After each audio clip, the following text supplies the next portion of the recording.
Hey guys, Solid here and welcome back to another video. Today we're talking about the 5 essential tools that any respectable motorcyclist, but especially adventure riders, should take with them on any motorcycle ride. It's very hard to figure out this kind of stuff when you're first starting out, so this video is tailored towards the beginners, but I'm sure for every rider there will be something to learn, and if you do have some great ideas, chuck them down in the comments section down below to help everyone out. So let's roll that intro and jump into it.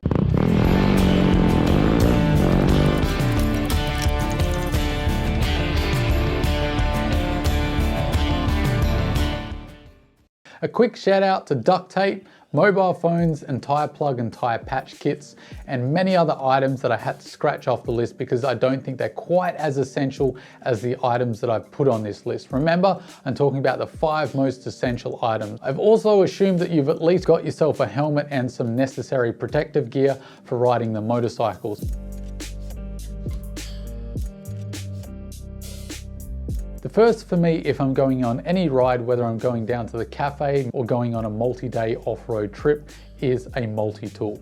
This particular one is a Leatherman, and if you're not sure what a multi-tool is, first, shame on you, but secondly, it's basically a tool with multiple uses. This is pliers, wire cutters, scissors, has a flat head and a Phillips head screwdriver, also has a knife and a saw and some other little items on it as well. So it's very compact and it has many uses. And I am always looking for tools that are very compact that do multiple jobs. That's the aim of the game off-road because it's all about keeping things light. This is the tool I always go for first in a breakdown because it's the easiest to get to. It's either in my pocket or in my tank bag, so I just whip it out to tighten up a bolt, cut some wire that's got tangled up in a wheel, many other jobs. This is a fantastic little bit of kit, so get yourself one. It doesn't have to be something expensive like this Leatherman. There's plenty of cheap, great options at your hardware store or your camping store, but whatever it is, grab yourself a multi-tool and don't look back.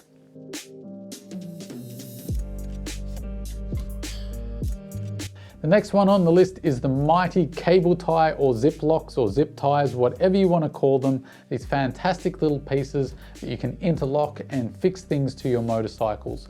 These are so versatile, not only because they're very heat resistant, which really lends themselves to being fixed on a bike close to the heat of the engine, but also because of how many uses.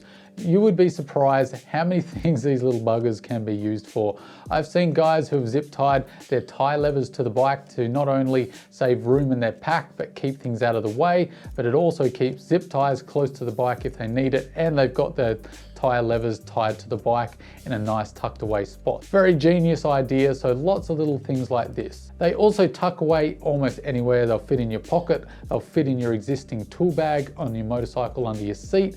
I've even seen guys sneaking these into their air boxes. I wouldn't recommend that for every bike, but if you've got a bike where that's not too dangerous, it's a fairly decent spot to sneak them into. Always have a different and varying array of zip ties on hand on your motorcycle.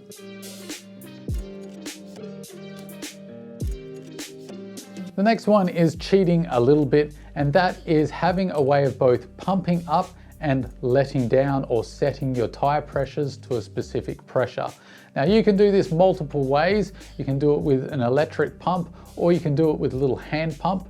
I would say the best way about going about it to start out with is a little bicycle pump like this. They're very easy to obtain from a bicycle shop, very light, very compact, will never run out of batteries, do not require power.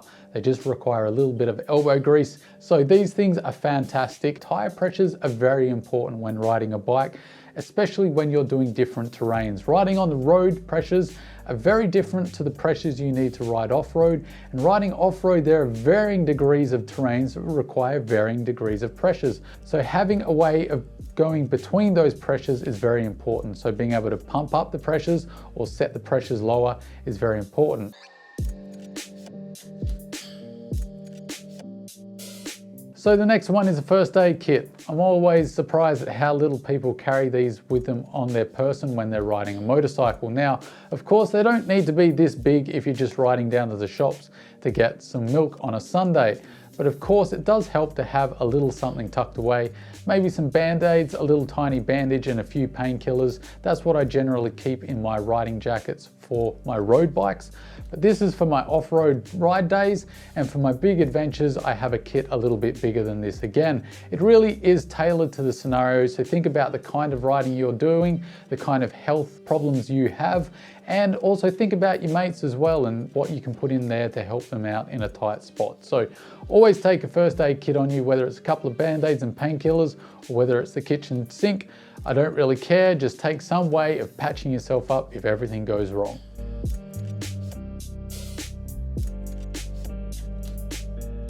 The next thing on the list is water. I'm always surprised, particularly here in Australia, when we go on rides and people have either grossly underestimated or just not brought water with them on a ride. It surprises me. I always have one of these in my tank bag, or even in my pocket. I keep a little one if I'm just going down to the shops on the weekend. I would encourage you, if you're an adventure rider or a dual sport or enduro rider, get a hydration pack, something to carry enough water for real physical exertion. You can also pour this out and it makes a fantastic canister to carry fuel if you run out of fuel. Like I said earlier, if you've got great ideas and you do want to share them, particularly for the new riders, throw them in the comment section below, as that really adds to the videos. One thing I really love about you guys and this community, you're very helpful and you're always throwing out your great ideas and your tips and tricks out for the new guys. So please do that. And as always, I've been Chronicles of Solid. Don't forget to stay shiny side up, and I'll see you in the next video. Catch you later.